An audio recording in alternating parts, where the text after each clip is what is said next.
ಭ್ಯೋ ನಮಃ ಹರಿ ಓಂ. ಜಯತಿ ಹರಿರಚಿಂತ್ಯಃ ಸರ್ವದೇವೈಕವಂದ್ಯಃ ಪರಮಗುರುರಭೀಷ್ಟಾವಾಪ್ತಿದಃ ಸಜ್ಜನಾನಾಂ ನಿಖಿಲ ಗುಣಗಣಾರ್ಣೋ ನಿತ್ಯ ನಿರ್ಮುಕ್ತದೋಷಃ ಸರಸಿಜನಯನೋऽಸೌ ಶ್ರೀಪತಿರ್ಮಾನದೋ ನಃ ಅಶೇಷವಾಜ್ಯಾಡ್ಯಮಲಾಪಹಂತ್ರಿ ನವಂ ನವಂ ಸ್ಪಷ್ಟಸುವಾಕ್ಪ್ರದಾಯಿನಿ ಮಮೇಘ ಜಿಹ್ವಾಗ್ರ ಸುರಂಗನರ್ತಕೀ ಭವ ಪ್ರಸನ್ನಾ ವದನೆ ಚ ಮೇ ಶ್ರೀಃ ವ್ಯಾಪ್ತಿರ್ಯಸ್ಯ ನಿಜೇ ನಿಜೇನ ಮಹಸಾ ಪಕ್ಷೇ ಸಪಕ್ಷೇ ಸ್ಥಿತಿಃ ವ್ಯಾವೃತ್ತಿಶ್ಚ ವಿಪಕ್ಷತೋಥ ವಿಷಯೇ ಶಕ್ತಿರ್ನ ವೈ ಬಾಧಿತೆ ನೈವಾಸ್ತಿ ಪ್ರತಿಪಕ್ಷಯುಕ್ತಿರತುಲಂ ಶುದ್ಧಂ ಪ್ರಮಾಣಂ ಸಮೇ ಭೂಯಾತ್ ತತ್ವವಿನಿರ್ಣಯಾಯ ಭಗವಾನ್ ಆನಂದತೀರ್ಥೋ ಮುನಿಃ ವಾಣಿತೆ ಕರವಾಣ್ಯಂಬ ಚರಣೋ ದತಿ ಸರ್ವದಾ ಮದ್ವಾಕ್ಯ ಸರಣಿರ್ಭೂಯಾತ್ ಶ್ರೀಮದಾಚಾರ್ಯ ಭಾವಗ ನಮೋಸ್ತು ತಾತ್ವಿಕಾ ದೇವಾಃ ವಿಷ್ಣುಭಕ್ತಿಪರಾಯಣಾಃ ಧರ್ಮಮಾರ್ಗೇ ಪ್ರೇರಯಂತು ಭವಂತಃ ಸರ್ವ ಏವ ಹಿ ಯಸ್ಯ ವಾಕ್ ಕಾಮಧೇನುರ್ನಃ ಕಾಮಿತಾರ್ಥಾನ್ ಪ್ರಯಚ್ಛತಿ ಸೇವೇತಂ ಜಯ ಯೋಗೀಂದ್ರಂ ಕಾಮಬಾಣಚ್ಛಿದಂ ಸದಾ ಅಸ್ಮದ್ಗುರುಸಮಾರಂಭಾಂ ಟೀಕಾಕೃತ್ಪಾದಮಧ್ಯಗಾಂ ಶ್ರೀಮದಾಚಾರ್ಯಪರ್ಯಂತಾಂ ವಂದೇ ಗುರುಪರಂಪರಾಂ ಪೃಥ್ವೀಮಂಡಲಮಧ್ಯಸ್ಥಾಃ ಪೂರ್ಣಬೋಧಮತಾನುಗಾಃ ವೈಷ್ಣವಾ ವಿಷ್ಣುಹೃದಯಾಃ ತಾನ್ ನಮಸ್ಸೇ ಗುರೂನ್ ಮಮ ಆಪಾದಮೌಳಿಪರ್ಯಂತಂ ಗುರುಣಾಮಾಕೃತಿಂ ಸ್ಮರೇತ್ ತೇನ ವಿಘ್ನಾಃ ಪ್ರಣಶ್ಯಂತಿ ಸಿದ್ಧ್ಯಂತಿ ಚ ಮನೋರಥಾಃ ವೈಕುಂಠರಾಮೋऽಯಂ ಬಭ್ರೇ ಸ್ವಯಮೇವ ಸ್ವಪೂಜಕಂ ರಘುಪ್ರಿಯಾರ್ಯ ಯೋಗೀಂದ್ರಂ ನೌಮಿ ಸಜ್ಞಾನಸಿದ್ಧಯೇ. ಶ್ರೀ ಗುರುಭ್ಯೋ ನಮಃ.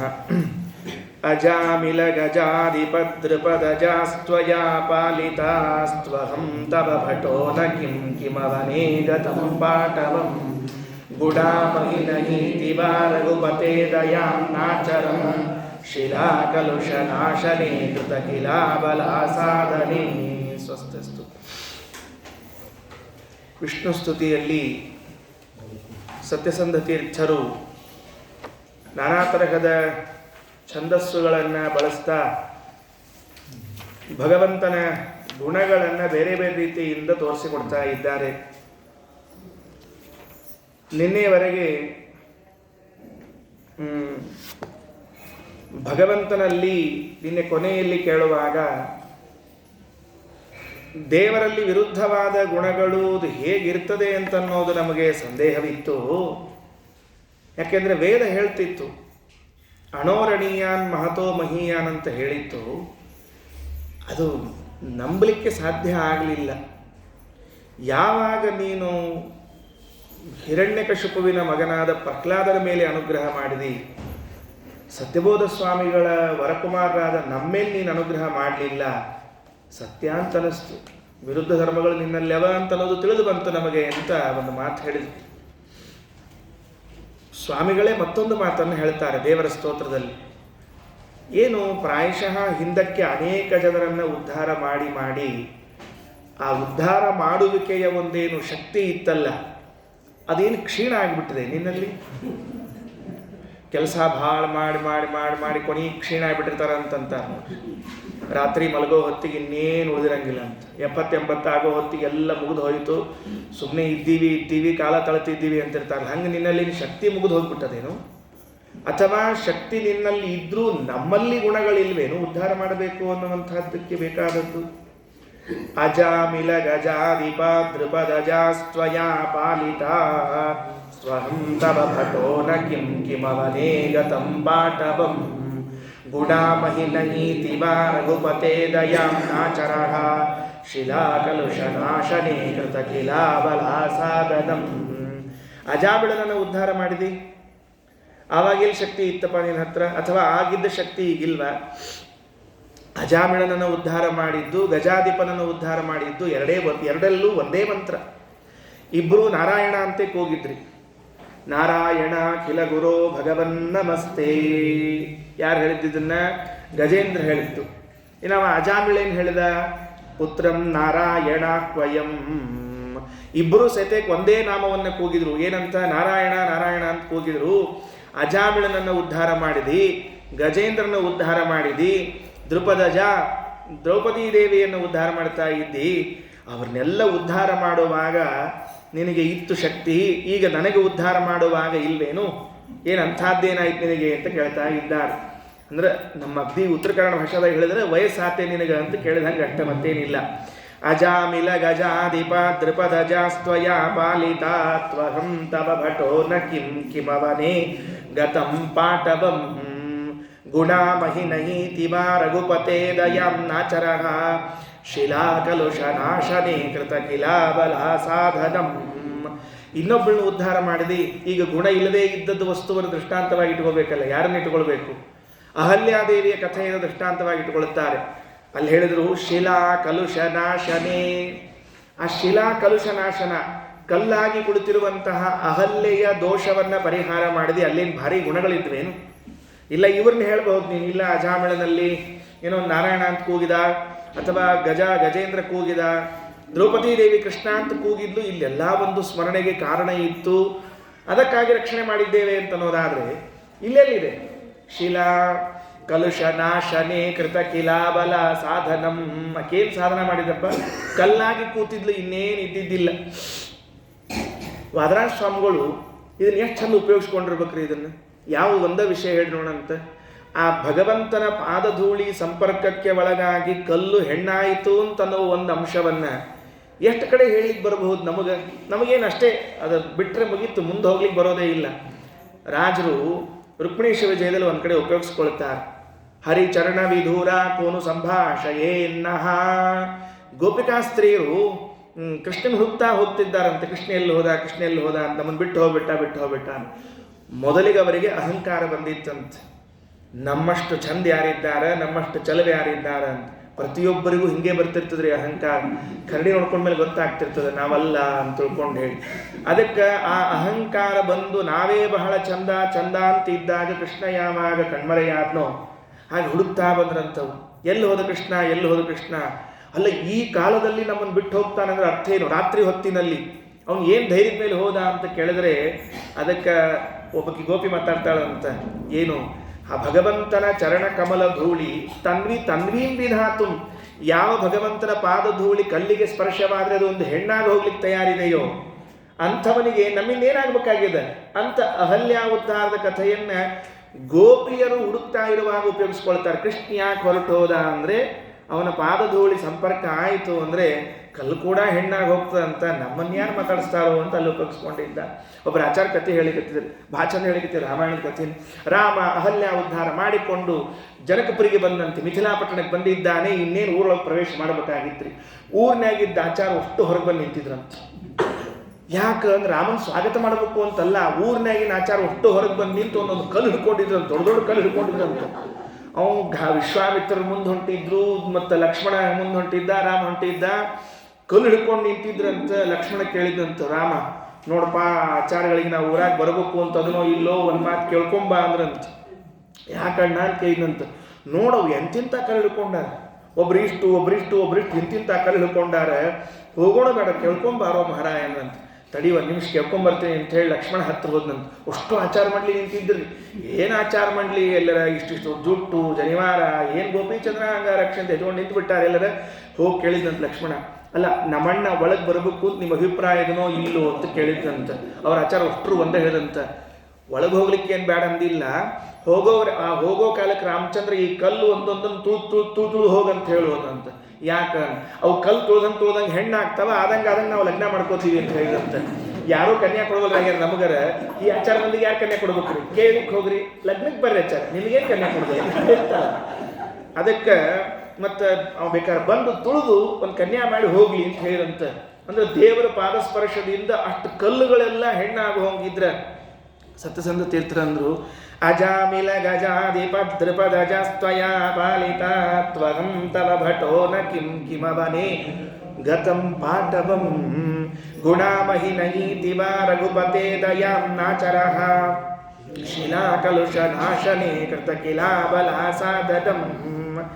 ಅವಳಿಗೆ ಅಬಲಾ ಸಾಧನಂ, ಸ್ತ್ರೀತ್ವವನ್ನು ತಂದು ಕೊಟ್ಟಿಯಲ್ಲ, ಮತ್ತೆ ಅಲ್ಲೇನು ಗುಣಗಳಿದ್ವು ಅನ್ನೋದಕ್ಕೆ ತಂದು ಕೊಟ್ಟಿದ್ದೀಯ, ನಿನ್ನ ಕರುಣೆ ಮಾತ್ರ ಇತ್ತಲ್ಲ. ಹಾಗಾದರೆ ಅಜಾಮಿಳನನ್ನ, ಗಜಾಧಿಪನನ್ನ, ದ್ರೌಪದೀ ದೇವಿಯನ್ನ, ಅಹಲ್ಯಾದೇವಿಯನ್ನು ಉದ್ಧಾರ ಮಾಡಿದಂತೆ ನಮ್ಮನ್ನೂ ನೀನು ಉದ್ಧಾರ ಮಾಡಬೇಕು. ಅದಕ್ಕೆ ತ್ವಹಂ ತವ ಭಟೋ ನ ಕಿಂ, ಭಟ ಅಂದರೆ ಭಕ್ತ ಅಂತ ಅರ್ಥ. ನಾನು ನಿಮ್ಮ ಭಕ್ತ ಅಲ್ವೇನು?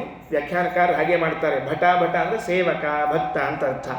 ತೂ ಅಹಂ ತವ ಭಟೋ ನ ಕಿಂ, ನಾನಿನ್ ಭಟ ಅಲ್ವೇನು, ಸೇವಕ ಅಲ್ವೇನು? ಹೌದೇ ಹೌದು. ಅಂದ ಮೇಲೆ ಕಿಮವನೇ ಗತಂ ಪಾಟವಂ, ನಿನ್ನಲ್ಲೇನಾದರೂ ಆ ಪಟುತ್ವ ಹೋಯ್ತೇನೋ ಅಂತ ಕೇಳ್ತಾ ಇದ್ದಾನೆ.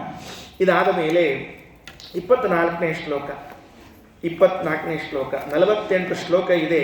24 ಮತ್ತು 25 2 ಶ್ಲೋಕ ಹೇಳಿ ಮುಕ್ತಾಯ ಮಾಡಿಬಿಡ್ತೇನೆ. ಮುಂದೆ ಇವತ್ತಿನ ಆರಾಧ್ಯರಾದ ಗುರುಗಳ ಬಗ್ಗೆ ಒಂದೆರಡು ಮಾತು ಹೇಳಬೇಕಾಗಿದೆ. ಆದ್ದರಿಂದ ಇನ್ನು 2 ಶ್ಲೋಕಗಳ ಮಾತ್ರ ಅನುವಾದ. ಅವಶ್ಯ ಅದನ್ನೇ ಇದು ಮುಗಿದ್ಕೊಳ್ಳಿ, ಅದನ್ನೇ ಹೇಳೋಣ. ಹಂಗೆ ಆಗಿ ಕಥೆ ಚೆನ್ನಾಗಿದೆ. ದೇವರು ದೊಡ್ಡ ಅನುಗ್ರಹ ಮಾಡಿದ್ದು ಹೇಳ್ತಾರೆ, ಅದನ್ನು ಹೇಳೋಣ, ಅವಶ್ಯ ನೋಡೋಣ.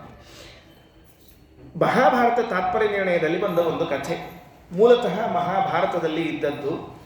ಸತ್ಯಸಂಧ ತೀರ್ಥರ ಆ ವಿದ್ವತ್ತ, ಅವರ ಕಾವ್ಯದ ಒಂದು ಕೋಮಲತೆ, ಅವರಲ್ಲಿರ್ತಕ್ಕಂಥದ್ದು ಪ್ರೌಢಿಮೆಗಳೆಲ್ಲ ಈ ಶ್ಲೋಕದಲ್ಲಿ ನಮಗೆ ಹೊಳೆದು ಬರ್ತದೆ. ಅದು ನೋಡಿದರೆ ಏನಪ್ಪ ಇಷ್ಟು ಚೆನ್ನಾಗಿ ಬರೀಬಹುದಾ ಎಲ್ಲ ಅಂತ. ಕ್ಲೇಶಾಲಂಕಾರ ಮಾಡಬೇಕು, ಮಹಾಭಾರತದಲ್ಲಿ ಬಂದದ್ದು, ನಿರ್ಣಯದಲ್ಲಿ ಬಂದದ್ದನ್ನು ಹೇಳಬೇಕು, ಇತಿಹಾಸವನ್ನು ತಿಳಿಸಿ ಭಗವಂತನ ಸ್ತೋತ್ರ ಆಗಿ ನಾವು ನಮ್ಮನ್ನು ಭಗವಂತ ಉದ್ಧಾರ ಮಾಡಬೇಕು ಅಂತ ಆಗಬೇಕು. ಎಷ್ಟು ಚಾಲೆಂಜಸ್ ಇದೆ ನೋಡ್ಕೊಡ್ರಿ. ಇತಿಹಾಸ ಗೊತ್ತಿರಬೇಕು, ಅದನ್ನು ಕಾವ್ಯದಲ್ಲಿ ಉಪಯೋಗಿಸ್ಕೊಳ್ಳಿಕ್ಕೆ ಬರಬೇಕು. ನಮ್ಮ ಗುರುಗಳು ಒಂದು ಮಾತು ಹೇಳ್ತಿದ್ರು ಯಾವಾಗಲೂ. ಪಂಡಿತರಾಜ ಜಗನ್ನಾಥ ಅಂತ ಒಬ್ಬರು ಇದ್ದರು.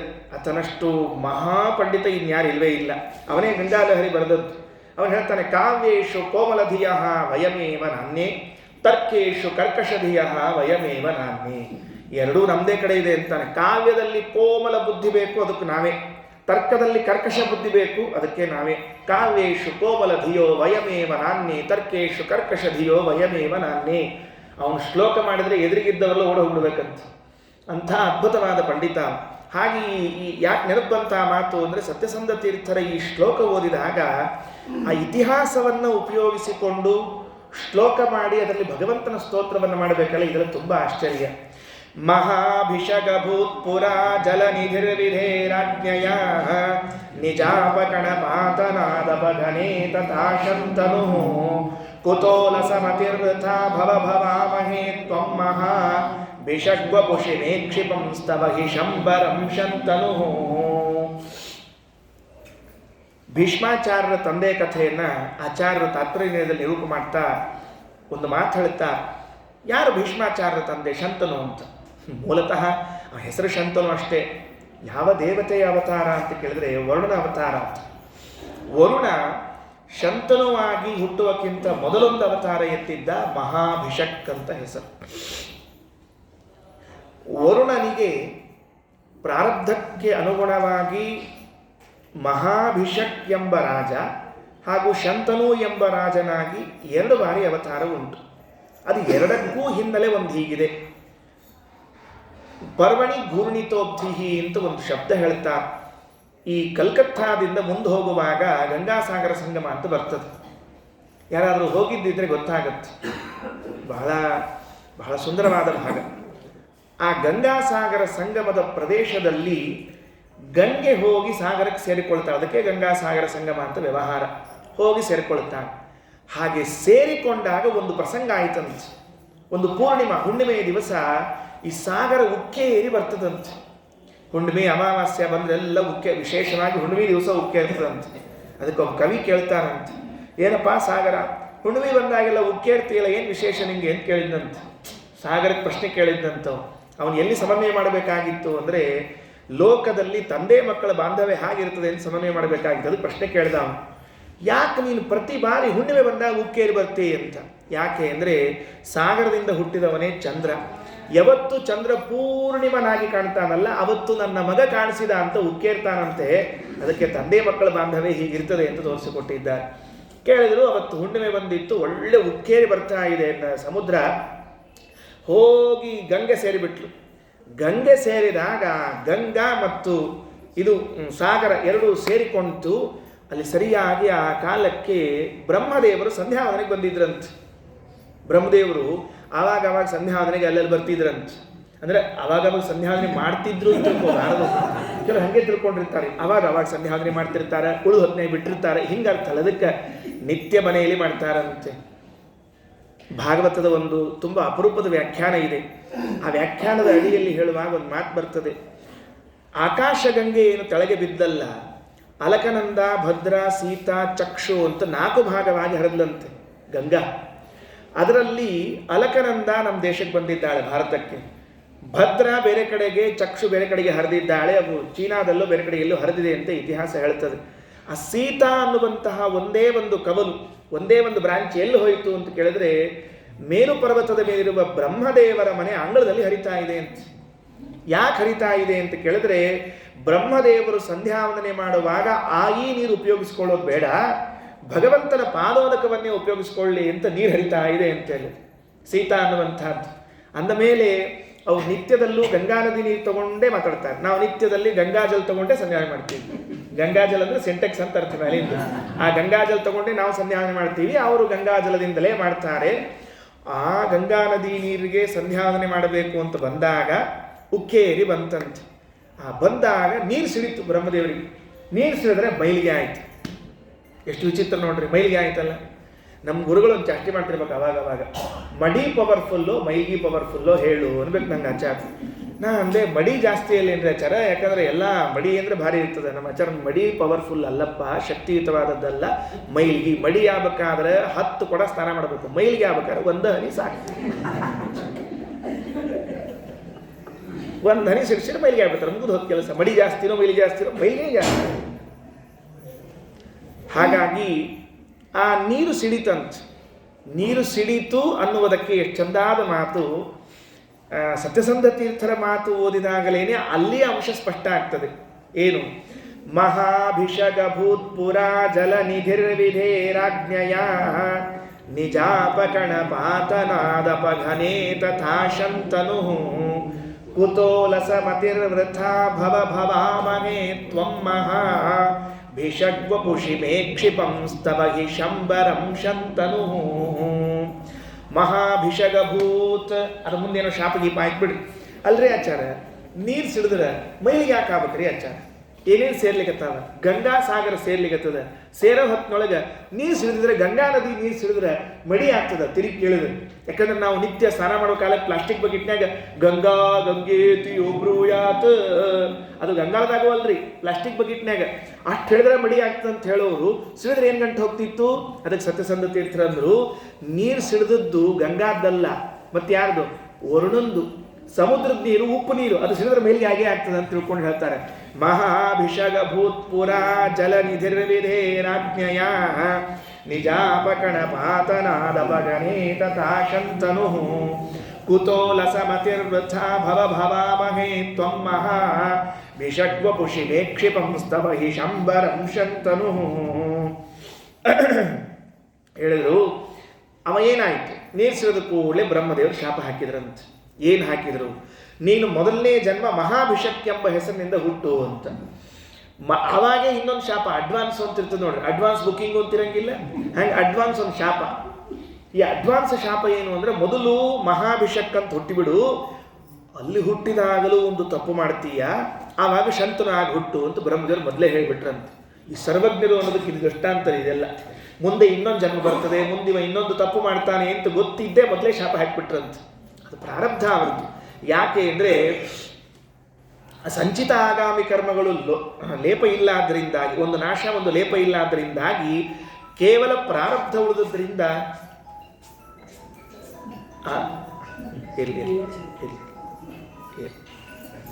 ಇನ್ನೂ ಯಾರ್ದಾರ ಬರ್ತಿದ್ರು ಬರ್ಲಿ, ಆಮೇಲೆ ಮುಂದೆ ಪ್ರವಚನ ಮಾಡಿ ಏನು ಅವಸರ. ಅದಕ್ಕೆ ಆ ಸಂಚಿತ ಆಗಾಮಿ ಕರ್ಮಗಳು ಹೋದದ್ದರಿಂದಾಗಿ ಈಗೂ ಯಾರ್ದಾರ ಫೋನ್ ಆನ್ ಇದ್ರೆ ದಯಮಾಡಿ ಸ್ವಿಚ್ ಆಫ್ ಮಾಡಿಕೊಳ್ಳ್ರಿ ಅಥವಾ ಸೈಲೆಂಟ್ ಇಟ್ಕೊಳ್ರಿ. ಬರಂಗಿಲ್ಲ ಅನ್ನುವಂತಹ ಹುಚ್ಚು ಬೇಡ, ನಿಮಗೇ ಬರ್ತದೆ ಫೋನು. ಈಗ ಕನ್ಫರ್ಮ್ ಹೇಳ್ತೀನಿ ನಾನು. ಆದ್ದರಿಂದ ಅಲ್ಲಿ ಏನಾಯಿತು ಅಂದರೆ, 2 ಪ್ರಾರಬ್ಧಗಳೇ, 2 ಪ್ರಾರಬ್ಧ. ಹೇಗೆ ಅಂದರೆ, ಈ ಇಂದ್ರದೇವರಿಗೆ ವೃತ್ರಾಸುರ ಸಂಹಾರ ಮಾಡಿದ ಮೇಲೆ ಪಾಪ ತಟ್ಟಿತು ಅನ್ನೋದನ್ನು ಹೇಗೆ ಪ್ರಾರಬ್ಧ ಅಂತ ಶ್ರೀಮದಾಚಾರ್ಯ ನಿರ್ಧಾರ ಮಾಡ್ತಾರೋ ಹಾಗೆ ಇದು ಎರಡೂ ಪ್ರಾರಬ್ಧ ಅವರಿಗೆ. ಎರಡು ಪ್ರಾರಬ್ಧದಲ್ಲಿ ಒಂದು ಬಾರಿ ಮಹಾಭಿಷಕ್ ಎಂಬ ಸೂರ್ಯವಂಶದ ರಾಜನಾಗಿ, ಇನ್ನೊಂದು ಬಾರಿ ಶಂತನು ಎಂಬ ಹೆಸರಿನಿಂದ ಚಂದ್ರವಂಶದ ರಾಜನಾಗಿರುವಂತಹ ಪ್ರಸಂಗ ಅವನಿಗೆ. ಆಗ ಮೊದಲನೇ ಶಾಪ ಕೊಟ್ಟರು, ನೀನು ಮಹಾಭಿಷಕ್ ಅಂತ ರಾಜನಾಗು. ಯಾಕ ಅಂತ ಕೇಳಿದ್ದಂತ. ಯಾರು ಕೇಳಿದ್ರು? ಜಲನಿಧಿ ವರುಣ ಕೇಳಿದ. ಯಾಕಂದ್ರೆ ನೀನು ಮಹಾಭಿಷೇಕವನ್ನ ಮಾಡಿದ್ದಿ ನನಗೆ. ಏನ್ ಮಾಡಿದೆ? ನೀನು ಮಹಾಭಿಷೇಕವನ್ನ ಮಾಡಿದ್ದಿ ನನಗೆ. ನೀನು ಸಿರಿಸಿರಲ್ಲ, ಮತ್ತೆ ನೀನು ಸಿರಿಸಿದ ಅಭಿಷೇಕ ಆದಂಗ. ಕೆಲವರಿಗೆ ಅಲಕನಂದ ಸ್ನಾನ ಮಾಡ್ಲಿಕ್ಕೆ ಆಗ್ತಿರಂಗಿಲ್ರಿ, ಅದಕ್ಕೆ ಆಚಾರ ಕಡೆಯಿಂದ ಸಿರಿಸ್ಕೊಂಡ್ಬಿಟ್ಟಿರ್ತಾರೆ ಅಲ್ಲಿ ಕೂತಲ್ಲೇ. ಆಚಾರ ನೀವೇ ಸಿರಿಸ್ಬಿಡ್ರಿ, ನಮ್ಗೆ ಆಗ್ತದೆ ಅಂತ ತಿಳ್ಕೊಂಡು ಈ ಆಚಾರ ತಮ್ಮಿಗೆ ತಗೊಂಡು ಅಷ್ಟೆಲ್ಲ ಸಿರಿಸ್ಬೇಡ್ರಿ ಆಚಾರ. ಒಂದೆರಡು ಹನಿ ಸಿರಿಸ್ರಿ, ಯಾರು ಸಿರಿಸ್ರಿ, ನಾವೆಲ್ಲಿ ಹೋಗ್ಬೇಕು ಮತ್ತೆ ಅದ್ರೊಳಗೆ ವ್ಯತ್ಯಾಸ. ಅದಕ್ಕೆ ಒಂದೆರಡು ಹನಿ ಸಿರಿಸಿ ಸ್ನಾನ ಹಾಕು ಅಂತ ಹೇಳಿದಂತೆ ಸುಮ್ಮನೆ ಒಂದೆರಡು ಹನಿ ಸಿರಿಸ್ಬೇಕಷ್ಟೇ. ಹಾಗಾಗಿ ವರುಣ ಬ್ರಹ್ಮದೇವರು ಸಂಧ್ಯಾವಂದನೆಗೆ ಬಂದಾಗ ಒಂದು ಹನಿ ನೀರು ಸಿಳಿಸಿದ್ದಕ್ಕಾಗಿ ಅವನಿಗೆ ಮಹಾಭಿಷೇಕ ಎಂಬ ರಾಜನಾಗಿ ಹುಟ್ಟು ಅಂತ ಹೇಳಿದ್ರಂತೆ. ಅದಾದ ಮೇಲೆ ರಾಜನಾಗಿ ಹುಟ್ಟಿದ. ಅವರು ಸಾಂಶರಾದ್ರಿಂದ ಏನು ಸಮಸ್ಯೆ ಇಲ್ಲ, ಒಂದು ರೂಪದಲ್ಲಿ ವರುಣನಾಗಿರ್ತಿದ್ರು, ಇನ್ನೊಂದು ರೂಪದಲ್ಲಿ ಬಂದರು. ಆ ಮಹಾಭಿಷಕ್ ಎಂಬ ಹೆಸರಿನ ರಾಜ ಸ್ವರ್ಗದಲ್ಲಿ ಬಂದಿದ್ದಂತೆ. ದೇವತೆಗಳೆಲ್ಲ ಕೂತಿರುವ ಸಂದರ್ಭದಲ್ಲಿ ಅವನು ಕೂತಿದ್ದಾನೆ. ಆ ಪ್ರಸಂಗದಲ್ಲಿ ಗಂಗೆ ಬಂದಂತೆ. ಗಂಗೆ ಬಂದಾಗ ಆ ಸ್ವರ್ಗದಲ್ಲಿ ಬೀಸುವ ಗಾಳಿ ಗಂಗೆಯ ಮೈಮೇಲೆ ತಾಕಿದ್ದಕ್ಕೆ ಅವಳ ವಸ್ತ್ರಗಳು ಸ್ವಲ್ಪ ಉಲ್ಲೋಲ ಕಲ್ಲೋಲವಾಯಿತಂತೆ. ಆದಾಗ ದೇವತೆಗಳೆಲ್ಲ ತಲೆ ತೆಳಗಿಸಿ ಕೂತ್ಕೊಂಡ್ರು, ತಲೆ ಹಾಕಿಬಿಟ್ರು. ನೋಡಬಾರ್ದು ಅಸ್ತವ್ಯಸ್ತ ವಸ್ತ್ರ ಇದ್ದದ್ದು ಅಂತ. ಈ ಮಹಾಭಿಷಕ್ ಮಾತ್ರ ನೆಟ್ಟ ದೃಷ್ಟಿ ಹಾಗೆ ನೆಟ್ಟಿದ್ದಂತೆ. ಯಾಕೆ ಅಂತ ಕೇಳಿ, ತನ್ನ ಹೆಂಡ್ತಿನಿ ಅವಳು, ಗಂಗೆ ಬೇರೆ ಯಾರು ಅಲ್ಲ, ತನ್ನ ಹೆಂಡತಿನಿ ಅಂತ ತಿಳಿದುಕೊಂಡು ಹೇಳಿ ಅಷ್ಟು ಕಣ್ಣು ಗಿಟ್ಟಂತ ತೆಗೆದೇ ಇದ್ದವನಿಗೆ ನೋಡಿದರೆ, ಆಗ ಬ್ರಹ್ಮದೇವರ ಆ ಸಭೆಯಲ್ಲಿ ಕೂತವ್ರು ಹೇಳಿದ್ರಂತೆ, ಹಿಂದೆ ನಿನಗೆ ಹೇಳಿದ್ದೆ, ಮತ್ತೊಂದು ಸರ್ತಿ ಶಾಪ್ ಬರ್ತಂತೆ, ಅದನ್ನು ಹೇಳಿದ್ದೀನಾದ್ರಿಂದ ಕೂಡಲೇ ಹುಟ್ಟು ಶಾಪ ಹಾಕಿಬಿಟ್ರದ್ದು. ಮತ್ತೆ ಯಾಕೆ ಈಗೇನಾಗಬೇಕು ಅಂದರೆ ಶಂತನು ಆಗಬೇಕಂತ. ಅದಕ್ಕೆ ಎರಡು ಕೆಲಸ ಆಯ್ತು. ಈಗ ವರುಣನ ಕಥೆ ಆಯ್ತು. ನಮಗೇನು ಅಂದರೆ, ಯಾವ ವ್ಯಕ್ತಿ ಮಹಾಭಿಷೇಕವನ್ನ ಮಾಡಿದ್ದಾನೋ ಅವನಿಗೆ ಶಂತನು ಆಗುವಂಥ ವ್ಯವಸ್ಥೆ ಆಯಿತು ಅಂತ ಇಷ್ಟು ಕಥೆ ಬಂತೀವಿ ನೋಡ್ರಿ. ಆ ಶಬ್ದ ಎಷ್ಟು ಚಂದ ಜೋಡಿಸಿದ್ರು. ಮಹಾಭಿಷಗ ಭೂತ್ಪುರ ಜಲನಿಧಿರ್ವಿಧೇರಾಜ್ಞಯ ನಿಜಾಪಕಣ ಪಾತನಾದಪಗನೇ ತಥಾ ಶಂತನು ಕುತೋಲಸಮತಿರ್ವೃಥ ಭವಭವಾಮಹೇ ತ್ವಂ ಮಹಾಭಿಷಗ್ವಪುಷಿ ಮೇ ಕ್ಷಿಪಂ ಸ್ತವಹಿ ಶಂಬರಂ ಶಂತನು.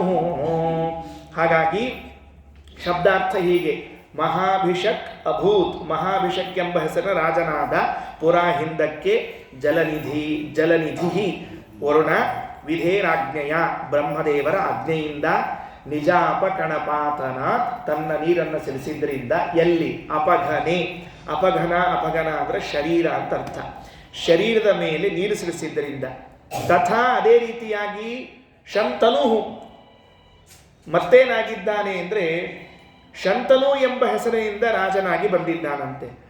ಇಷ್ಟು ಹೇಳಿ ಮುಂದಿನ ಸ್ತೋತ್ರ, ಕುತೋ ಅಲಸಮತಿ. ಅಲ್ಲಪ್ಪ, ಅಭಿಷೇಕ ಮಾಡಿದ ಮೇಲೆ ಶಂತನು ಆಗ್ತಾನೆ. ಶಂತನು ಅಂದ್ರೆ ಏನು? ಶಂ ಸುಖಮಯವಾದ ತನು. ಮಹಾಭಾರತದಲ್ಲಿ ಒಂದು ಕಥೆ ಬರ್ತದೆ. ಯಾರಾದರೂ ವಯಸ್ಸಾದವರಿದ್ದರೆ ಹಸ್ತಿನಾಪುರದಲ್ಲಿ ಅವರೆಲ್ಲ ಶಂತನ ಕಡೆಗೆ ಬರಬೇಕಂತೆ, ಹೇಳ್ಬೇಕಂತೆ, ಒಂದು ಸರ್ತಿ ನೀನು ಮುಟ್ತೀಯಾ ಅಪ್ಪ ಅಂತ ಕೇಳಬೇಕಂತೆ. ಯಾಕೆ ಮುಟ್ತೀಯಾ ಅಂತ. ಯಂ ಕರಾಭ್ಯಾಂ ಸ್ಪೃಶತಿ. ಅವನು ವರುಣ ಶಂತನು ಬಂದು ಯಾರ್ಯಾರ ದೇಹವನ್ನು ಮುಟ್ತಿದ್ನಲ್ಲ, ವೃದ್ಧಾಪ್ಯಗೊಂಡವರ ದೇಹವನ್ನೆಲ್ಲ, ಯುವಾಸ ಭವತಿ, ತರುಣ ಆಗಿಬಿಡ್ತಿದ್ದಂತ. ಅವನ ಕೈಯಲ್ಲೇ ಅಂಥ ಜಾದು ಇತ್ತಂತೆ. ಆಲೋಚನೆ ಮಾಡ್ರಿ, ದೇವತೆಗಳಲ್ಲಿ ಅಶ್ವಿನಿ ದೇವತೆಗಳು ಮಾತ್ರ ವೈದ್ಯರು ಅಂತ ತಿಳ್ಕೊಂಡಿದ್ವಿ, ವರುಣನು ವೈದ್ಯನೇ. ಅವನು ಮುಟ್ಟಿದ ಅಂತಂದ್ರೆ ಮುಗಿದು ಹೋಯ್ತಂತೆ. ಅದಕ್ಕೆ ಸಮುದ್ರದ ನೀರು ಭಾರಿ ಔಷಧ ಅಂತ ಹೇಳ್ತಾರೆ. ಎಲ್ಲ ನದಿಗಳು ಬಂದು ಕುಡಿರ್ತಾವಂತ, ಅಲ್ಲಿ ಮಾಡಿದ್ರೆ ಔಷಧ ಸ್ನಾನ ಇದ್ದಂತೆ ಅಂತ ಹೇಳಬೇಕು. ಹಾಗೆ ಮುಟ್ಟಿದ ಕೂಡಲೇ ತರುಣ ಆಗ್ಬೇಕಂತೆ. ಅಷ್ಟು ಅವ ಸುಖಮಯವಾದ ಶರೀರವುಳ್ಳವನಾಗಿದ್ದಾನೆ ಅಂತ ಇಷ್ಟು ಹೇಳಿ, ಈಗ ಕುತೋ ಯಾಕೆ ಇಷ್ಟು ಗೊತ್ತಾದ ಮೇಲೂ ಕೂಡ ನೀನು ಅಲಸಮತಿ, ಆಲಸ್ಯ ಬುದ್ಧಿ ಉಳ್ಳವನಾಗಿದ್ದೀಯಪ್ಪ. ಅಲಸಮತಿ ಅಂದ್ರೆ ಆಲಸ್ಯದ ಬುದ್ಧಿ. ಕೆಲವರು ಮಹಾ ಆಲಸ್ಯಗಳ್ರಿ, ಸಂಧ್ಯಾವಂದನೆ ಮಾಡ್ಲಿಕ್ಕೆ ಆಲಸ್ಯ, ದೇವ್ರ ಪೂಜಾ ಮಾಡ್ಲಿಕ್ಕೆ ಆಲಸ್ಯ, ಏನು ಮಾಡ್ಲಿಕ್ಕಾದ್ರೂ ಆಲಸ್ಯ. ನಮ್ಮ ಆಚಾರ್ಯ ಇದ್ರಿ ಈ ಊರ್ನಾಗ, ಈಗೂ ಇದ್ದಾರೆ ಬಿಡ್ರಿ, ಬೇರೆ ಊರ್ನಾಗ ಇದ್ದಾರೆ. ಒಂದು ಸರ್ತಿ ನಾವು ಅವರು ವಿಷ್ಣು ತೀರ್ಥರಲ್ಲಿ ಹೋಗಿದ್ವಿ, ಮಾದ್ನೂರ್ಗೆ ಹೋಗಿದ್ವಿ. ಅಲ್ಲೊಂದು ಹಳ್ಳ ಹರಿತದ. ನಾವು ಸ್ನಾನ ಮಾಡಿ ಬಡಬಡ ಬಂದ್ವಿ. ಅವ್ರು ಸ್ವಲ್ಪ ವಯಸ್ಸಾಗಿತ್ತವರಿಗೆ ಸೊಕಾಶ್ ಬರ್ಲಿಕ್ಕತ್ತಿದ್ರು. ನಾ ಆಚಾರ್ಯ ಕೇಳಿದೆ, ಆಚಾರ್ಯ ಲಘು ಬರ್ರಿ, ಕೆಲಸ ಆಗ್ಬೇಕು ಲಘು ಲಘು ಅಂದೆ. ತಮ್ಮ ಬಾಯಿಲಿ ಏನು ನಿಮ್ದೆಲ್ಲಾರ್ದು ಪಾಂಚಭೌತಿಕ ದೇಹ, ನಮ್ಮದು ಶಾಷ್ಟಭೌತಿಕ ದೇಹ. ನಂಗೆ ಗಾಬರಿ ಆಯ್ತು. ಎಲ್ಲಾಗಿರೋದು ಪಾಂಚಭೌತಿಕ ದೇಹ, ಇದು 6ನೇ ಭೂತಿ ಯಾವ್ದು ಬಂತು ಅಂತ ಕೇಳಿ. ಆಲಸ್ಯ ನಂದು 6ನೇ ಭೂತಿ. ಹಿಂಗಾಗಿ ಆಲಸ್ಯ ಅಂತ ಅನ್ನೋದು ಒಂದು ಕಡೆ ಇದ್ದೇ ಇರ್ತದೆ. ಒಮ್ಮೆ ಹಿಂಗೆ ಸ್ಪರ್ಧೆ ಆತಂತ್ರಿ. ಯಾರು ಅತಿ ಆಲಸ್ಯಗಳು ಅವ್ರಿಗೆ ಫಸ್ಟ್ ಪ್ರೈಸ್ ಕೊಡೋದು ಅಂತ ಒಂದು ಪ್ರಸಂಗ ಬಂತಂತೆ. ಒಂದು ಊರಿನಾಗ ಹುಡುಕಿದ್ರು, ಅತಿ ಆಲಸ್ಯಗಳು ಹೆಂಗೆ ಸಿಗ್ಬೇಕ್ರಿ ಜಗತ್ತಿನಾಗ, ಇಡೀ ಊರಾಗ ಹುಡುಕಿದ್ರು, ಎಲ್ಲ ಮುಗಿಯಿತು. ಕೊನೆಗೆ ಒಂದು 3 ಮಂದಿ ಹೊಂಟ್ರಂತೆ. First prize, second prize, third prize ಕೊಡಬೇಕು ಅಂತ ಹೊರಟ್ರಂತೆ. ಅದು ಎಲ್ಲೂ ಜಾಗ ಸಿಗಲಿಲ್ಲ ಅಂತ ಊರ ಹೊರಗೆ ಒಂದು ದೊಡ್ಡ ಬೈಲಾಗ ಒಂದು ಗಿಡದ ಬುಡಕ್ಕೆ ಒಂದು ಕಾರ್ಯಕ್ರಮ ಮಾಡಿಕೊಂಡು ಎಲ್ಲ ಆಲಸ್ಯಗಳು ಕೂತಿದ್ರಂತೆ. ಈ ಆಲಸಿ ನಂಬರ್ 1, ಈ ಆಲಸಿ ನಂಬರ್ 2, ಈ ಆಲಸಿ ನಂಬರ್ 3 ಅಂತ ಅನೌನ್ಸ್ ಮಾಡ್ಬೇಕ್ರಿ. ಗಿಡದ ಮೇಲೆ ಇಬ್ಬರು ಮಲ್ಕೊಂಡಿದ್ರಂತ. ಅವ್ರು ಹೇಳಿ, ಸರ್ ಅವ್ರಿಗೆ ಪ್ರೈಸ್ ಕೊಡಬೇಡ್ರಿ, ನಮಗೆ ಕೊಡ್ರಿ ಅಂದರು. ಅವ್ರಿಗೆ ಗಾಬರಿ ಆಯ್ತು. ಯಾಕೆ ಅವ್ರಿಗಿಂತ ಮಹಾ ಆಲಸಿಗಳು ನಾವ್ರಿ ಅಂದ್ರು. ತೆಳಕ ಸುಮ್ ಕೂಡಯ್ಯ, ಗಿಡ ಹತ್ತಿ ಮ್ಯಾಲೆ ಮಲ್ಕೊಂಡು ನೀ ಹೆಂಗೆ ಆಲಸಿ ಆಗ್ತೀವಿ ಅಂತ ಕೇರಂತ. ಹೇಳ್ದ, ತಪ್ಪು ತಿಳ್ಕೊಂಡ್ರಿ ಸರ್, ನಾ ಗಿಡ ಹತ್ತಿ ಮೇಲೆ ಮಲ್ಕೊಂಡಿಲ್ಲ, ನಾವು ಮಲ್ಕೊಂಡಲ್ಲೇ ಮಲ್ಕೊಂಡಿದ್ವಿ, ತೆಳಗೆ ಗಿಡ ಬೆಳೆದದ ಅಂತ ಹೇಳಿದ. ಇಷ್ಟ ಆಲಸಿಗಳಿರ್ತಾರೆ, ಇಷ್ಟ ಆಲಸಿಗಳಿರ್ತಾರೆ ಅಂದ್ರೆ ಒಟ್ಟ ಕೆಲವರು ಗಂಡಂದ್ರೆ ಹೆಂಡತಿನ ಕರಿತಿರ್ತಾರೆ, ಏನ ಇಲ್ಲೊಂದು ತೋರಿಸ್ಲಿಕ್ಕತ್ತದ ಬಾ ಅಂತ ಅದಕ್ಕೆ ಈ ಕೆರ್ಪಳಿ ಮಾಡ್ತಿರ್ತದ ಅವ್ರಿಗೆ ತೋರಿಸೋದಂತ. ಎಂಥ ಆಲಸ್ಯಗಳ್ರಿ ಎಲ್ಲಾದರೂ. ಅದಕ್ಕೆ ಕುತೋಲಸಮತಿ, ಯಾಕೆ ಇಷ್ಟ ಆಲಸ್ಯ ಮಾಡ್ತೀಯಪ್ಪ?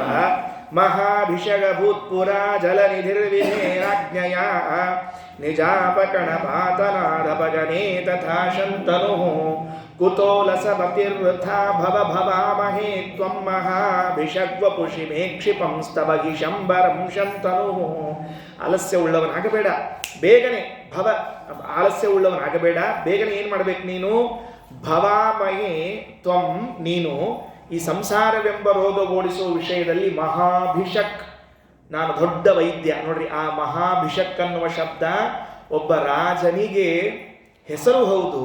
ಸಂಸ್ಕೃತದಲ್ಲಿ ಭಿಷಕ್ ಅಂದ್ರೆ ವೈದ್ಯ, ಮಹಾಭಿಷಕ್ ಅಂದ್ರೆ ದೊಡ್ಡ ವೈದ್ಯ. ಮೇ ಕ್ಷಿಪಂ ಸ್ತಬಹಿ ಶಂಬರಂ ಶಂತನು, ಬೇಗನೆ ಮಾಡಿ ನೀನು ಶಂತನು ಆಗುವಂತ. ಏನು ಹೆಂಗಂದ್ರೆ ಬೇಗನೆ ಮಾಡಿ ಶಂತನು ಆಗುವಂತ. ಅದಕ್ಕೆ ಸತ್ಯಸಂಧ ತೀರ್ಥರ ವಿಚಾರ ಹೀಗೆ, ದೇವರೇ ನೀನ್ಯಾಕೆ ನಮಗೆ ಹೀಗೆ ಹೇಳ್ತಿಲ್ಲ? ಏನಂತ, ಈ ಕಥೆ ಕೇಳಿಯೋ ಇಲ್ಲಪ್ಪ ಅಂತ ನಮಗೆ ಹೇಳ್ಬೇಕಂತೆ ದೇವರು. ಈ ಶ್ಲೋಕ ಹೆಂಗಿದೆ ನೋಡಿ, ವಿಚಿತ್ರ ಇದೆ. ಇದನ್ನ ಮೂಲ ಓದಿದ್ರೆ ಅರ್ಥ ಆಗೋದಿಲ್ಲ. ನಮ್ಮ ಆಚಾರ್ಯ ಗಲಗಲೆ ಆಚಾರ್ಯ, ವರ್ಖೇಡಿ ಆಚಾರ್ಯ ವ್ಯಾಖ್ಯಾನ ಓದಿದ್ರೆ ಮಾತ್ರ ಗೊತ್ತಾಗ್ತದೆ ಇದು ಯಾರು ಬರೆದಿದ್ದು, ಯಾರಿಗೆ ಹೇಳಿದ್ದು ಅಂದರೆ ಭಗವಂತನೇ ಭಕ್ತರಿಗೆ ಹೇಳಬೇಕಂತೆ ಅಂತ ಸತ್ಯಸಂಧ ತೀರ್ಥ ವ್ಯಾಖ್ಯಾನ ಇದು. ಏನಂತ, ಅಲ್ಲೋ ಪುರಾಣ ಕೇಳಿಲ್ಲೇನೋ ನೀನು? ಕೇಳಿಲ್ಲ? ಆ ಬ್ರಹ್ಮದೇವ್ರ ಮೇಲೆ ಒಂದಿಷ್ಟು ಅಭಿಷೇಕ ಮಾಡಿದ್ದಕ್ಕೆ ಅವ ಶಂತನು ಆದ್ನಿಲ್ಲವ. ಅದಕ್ಕೆ ನಿನಗೇನು ಆಲಸ್ಯ ಬಂದದ, ನಿನಗೇನು ಧಾಡಿ ಬಂದದ, ನೀನು ಒಂಚೂರು ನನ್ನ ಮೇಲೆ ಅಭಿಷೇಕ ಮಾಡು. ನಾ ಎಂಥವ ಮಹಾಭಿಷಕ್, ಸಂಸಾರ ರೋಗವನ್ನು ಪರಿಹಾರ ಮಾಡುವುದರಲ್ಲಿ ಮಹಾವೈದ್ಯ. ನನಗೊಂದು ಮಹಾಭಿಷೇಕ ಮಾಡಿ ನೀ ಯಾಕೆ ಶಂತನು ಸುಖ ಉಳ್ಳವನಾಗಬೇಡ ಹೇಳಿ ನೋಡಂತ ಅಂತ ದೇವ್ರು ಹೇಳಬೇಕು ಅಂತ ಸ್ತೋತ್ರ ಮಾಡ್ತಾರೆ. ಇದು ಎಷ್ಟು ಅದ್ಭುತವಾದ ಸ್ತೋತ್ರ ಇದು. ಯಾರಿಗೆ ಆ ಕಥೆ ಗೊತ್ತಿದೆ, ಆ ಕಥೆಯಲ್ಲಿ ಸಾರ ತೆಗೆಯೋದು ಗೊತ್ತಿದೆ, ಅವರು ಮಾತ್ರ ಈ ಶ್ಲೋಕವನ್ನು ಮಾಡ್ಲಿಕ್ಕೆ ಸಾಧ್ಯ. ಮಹಾಭಿಷಗ ಭೂತ್ಪುರ ಜಲನಿಧಿರ್ವಿಧೇರಾಜ್ಞಯ ನಿಜಾಪಕಣ ಪಾತನಾದಪಗನೇ ತಥಾ ಶಂತನು ಕುತೋಲಸಮತಿರ್ವೃಥ ಭವ ಭವಾಮಹೇ ತ್ವಂ ಮಹಾಭಿಷಗ್ವಪುಷಿ ಮೇ ಕ್ಷಿಪಂ ಸ್ತವಹಿ ಶಂಬರಂ ಶಂತನು. ಹೀಗೆ ಸ್ತೋತ್ರ ಮಾಡಿದ್ದಾರೆ. ಇದಾದ ಮೇಲೆ ವಾಸ್ತವಿಕವಾಗಿ ನಮ್ಮದು ಬೇರೆ ಇತ್ತು, ಆದರೆ ನಮ್ಮ ಕರ್ಜಿಯವ್ರು ಹೇಳ್ಯಾರ ಅಂತ ತಿಳ್ಕೊಂಡು ಹೇಳ್ತೀನಿ ಅಷ್ಟೇ. ಈಗ ಏನು ಅಂದರೆ, ಸತ್ಯಬೋಧ ಸ್ವಾಮಿಗಳ ಮಹಿಮೆಯನ್ನು ಹೇಳ್ತಾ ಇದನ್ನು ಶ್ಲೋಕ 34ನೇ ಶ್ಲೋಕದಲ್ಲಿದೆ. ಅದು 34ನೇ ಶ್ಲೋಕವನ್ನು ನೋಡಿಕೊಳ್ಳ್ರಿ. ತಾತ ಶ್ರೀರಾಮಮೂರ್ತಿ ರಮಲ ಕಮಲತೋಭ್ಯರ್ಚ ಮಾತುರ್ನ ಶಿಷ್ಟಂ ಕಂಜಂ ಕಂಜಾಲಯಾಯ ಇತಿ ಯದ ಮನಶಿ ಪ್ರಾದದ ಕಂಜಮೇಕಂ ತತ್ಕಿಂ ಜಾಯಾದಯಾತಃ ಕಿಮು ಮೈ ದಯ್ಯಾ ನೈವ ಜಾನೇಹಮಜ್ಞಃ ಸ್ವಾಮಿನ್ ಶ್ರೀ ಸತ್ಯಬೋಧ ವೃತ್ತಿವರ ಹೃದಯಾಂಬೋಜವಾಸಿನ್ ವದತ್ವಂ. ಸ್ವಾಮಿಗಳು ಸಂಚಾರ ಮಾಡ್ತಾ ಬೇರೆ ಒಂದು ಊರಿಗೆ ಹೋಗಿದ್ರಂತೆ ಸತ್ಯಸಂಧ ತೀರ್ಥರು. ದೇವರಿಗೆ ಸತ್ಯಸಂಧ ತೀರ್ಥರ ಮೇಲೆ ಎಷ್ಟು ಪ್ರೇಮ ಇದೆ ಅಂತ ಅನ್ನೋದಕ್ಕೆ ಮೊದಲನೇ ದಿವಸನೇ ಹೇಳಿದ್ದೀನಿ. ಮುದ್ರಿ ಹಾಕ್ಸ್ಕೊಂಡ ವಿಠ್ಠಲ ಅಂತ ಹೇಳ್ಬಿಡ್ತಾನೆ. ವಿಠ್ಠಲ ದೇವರು ಬಂದು ಸತ್ಯಸಂಧ ತೀರ್ಥರ ಕೈಯಿಂದ ಮುದ್ರಿ ಹಾಕ್ರಿ ಅಂತ ಚಂದ ಮುದ್ರಿ ಹಾಕ್ಸ್ಕೊಂಡು 2 ಸಲ ಹಾಕ್ಸ್ಕೊಂಡು ವಿಠ್ಠಲನ ಪ್ರತಿಮಾದಲ್ಲಿ ಮುದ್ರೆಗಳು ಕಂಡು ಬಂತು. ಏನು ಪ್ರೇಮ ಇರಬೇಕ್ರಿ ಎಲ್ಲರ. ಭಕ್ತ ವಶನಾಗೋದು ಅಂದ್ರೆ ಹೀಗೆ ವಶನಾಗೋದು ಎಲ್ಲಾದರೂ. ಅಂಥದ್ದು ಒಂದು ದಿವಸ ಸತ್ಯಸಂಧ ತೀರ್ಥರ ಶಿಷ್ಯರ ವೇಷ ಹಾಕ್ಕೊಂಡಂತೆ ಭಗವಂತ. ಸತ್ಯಸಂಧ ತೀರ್ಥರ ಶಿಷ್ಯರ ವೇಷ ಹಾಕಿಕೊಂಡು ದೇವರು ಹೂ ತಗೊಂಡು ಬರ್ತೀನಿ ಅಂತ ಹೋದ್ನಂತ. ಹೂ ತಗೊಂಡು ಬರ್ಲಿಕ್ಕೆ ಹೋದ್ರಂತ. ಮಠದಲ್ಲಿ ಪ್ರತಿಮೆಗಳು ಎಷ್ಟಿವೆ? 2 ರಾಮದೇವರ ಪ್ರತಿಮಾ, ಒಂದು ಸೀತಾದೇವಿ, ಒಂದು ಪ್ರಸನ್ನ ವಿಠ್ಠಲ ದೇವರು, ವಂಶರಾಮದೇವರು, ವ್ಯಾಸಮುಷ್ಟಿಗಳದ್ದು 6 ಇದೆ ಸರಿಯಾಗಿ. ಮೇಲೆ ಸ್ವಾಮಿಗಳು ಪೂಜೆ ಮಾಡುವಾಗ ನೋಡಿರ್ತೀವಿ ನಾವು. ಆ 6 ಪ್ರತಿಮೆಗಳಿದ್ರೆ ಇವರು ಸೇವಕ ಹೋದಾಗ ಹೂ ತರ್ಲಿಕ್ಕೆ ಹೋಗಿದ್ರಂತೆ. ಅಲ್ಲೊಂದು ಯಾವ ಊರು ಅಂತ ಕಲ್ಪನೆ ಇಲ್ಲ ನಮಗೆ, ಅದು ಇತಿಹಾಸದಲ್ಲಿ ಸಿಕ್ಕಿರೋ ಒಟ್ಟಿಗೆ ಒಂದು ಊರು ಅಂತ ಕೇಳಿದ್ದೇನೆ ನಾನು ಇತಿಹಾಸದಲ್ಲಿ. ಹೋದ್ರು, ಅವ ಶಿಷ್ಯನ ವೇಷದಲ್ಲಿ ಹೋಗಿದ್ದಾರೆ, ನೋಡಿದ್ರು, ಹೂಗಳನ್ನು ಅರಸ್ತಾ ಹೋದ್ರಂತೆ. ಕಮಲ ಬೆಳೆದಿತ್ತಂತೆ ಅವತ್ತು. ಎಷ್ಟು ಸಿಕ್ಕುವು ಕಮಲ ಅಂದರೆ 5 ಮಾತ್ರ ಸಿಕ್ಕುವಂತೆ, 6ನೇ ಸಿಗಲಿಲ್ಲ. 6 ಮೇಲ್ 3 ತೆಳಗ್ 3 6 ಕಮಲಗಳು ಸಿಗಬೇಕಾಗಿತ್ತು, ಸಿಗಲಿಲ್ಲ. ಈ ಕಮಲವನ್ನು ಆರಿಸ್ತಾ ಹೋದಾಗ ಒಂದು ಗುಹೆ, ಆ ಗುಹೆ ಒಳಗೆ ಒಂದು 4-6 ಜನ ಋಷಿಗಳು ಕೂತಿದ್ರಂತೆ. ಕೂತಿರುವಾಗ ಅವರು ಇವನನ್ನ ಕೇಳಿದ್ರಂತೆ, ಈ ಸೇವಕನನ್ನ ಅಂದರೆ ಭಗವಂತನನ್ನ. ಅವ್ರಿಗೆ ಗೊತ್ತಿಲ್ಲ ಇವನು ದೇವರು ಅಂತ. ಏನಪ್ಪ ಯಾರು ನೀನು ಅಂತ ಕೇಳಂತ. ಇಲ್ಲ, ನಾನು ಸತ್ಯಸಂಧ ತೀರ್ಥರ ಶಿಷ್ಯ, ದೇವರ ಪೂಜೆಗೆ ಅಂತ ಹೂ ತಗೊಂಡು ಹೋಗ್ಲಿಕ್ಕೆ ಬಂದಿದ್ದೀನಿ ಅಂತ ಹೇಳಿದ್ರಂತೆ. ಏನು ಕರುಣೆ ರೀ ಎಲ್ಲಾದರೂ. ಹೂ ತಗೊಂಡು ಹೋಗ್ಲಿಕ್ಕೆ ಬಂದೀನಿ ಅಂತ ಹೇಳಿದ್ರಂತೆ. ಆಗ ಅವ್ರು ಹೇಳಿದ್ರಂತೆ, ಹೌದಾ ತಗೊಂಡಿಯಾ, ಅವ್ರಿಗೆ ಇಷ್ಟೇ ಹೇಳು, ನಾವಿಲ್ಲಿದ್ದೀವಿ ಅಂತ ಇಷ್ಟು ಹೇಳು, ಕಾಯ್ತಾ ಇದ್ದೀವಿ ನಮ್ಮೊಳಗೊಬ್ಬರು ಅಂತ ಇಷ್ಟು ಹೇಳು ಅಂತ ಹೇಳ್ಬಿಟ್ರಂತೆ. ಏನು ಹೇಳಿದ್ರು ಅವ್ನಿಗೇನು, ಇವ್ರಿಗೆ ಅವ್ರು ಏನು ಹೇಳಬೇಕಾಗಿತ್ತೋ ಇವ್ರಿಗೆ ಹೇಳಬೇಕಾಗಿತ್ತು ಗೊತ್ತಿಲ್ಲ. ನಾವಿಲ್ಲಿದ್ದೀವಿ, ತಪಸ್ ಮಾಡ್ತಾ ಇದ್ದೀವಿ, ಅವರು ನಮ್ಮೊಳಗೆ ಒಬ್ಬರು ಇಷ್ಟೇ ಹೇಳ್ಯಾರ, ಬೇರೆ ಏನು ಹೇಳಿಲ್ಲ, ಹೇಳ್ಬಿಡು ಅಂತ ಇಷ್ಟು ಹೇಳ್ಬಿಟ್ರು.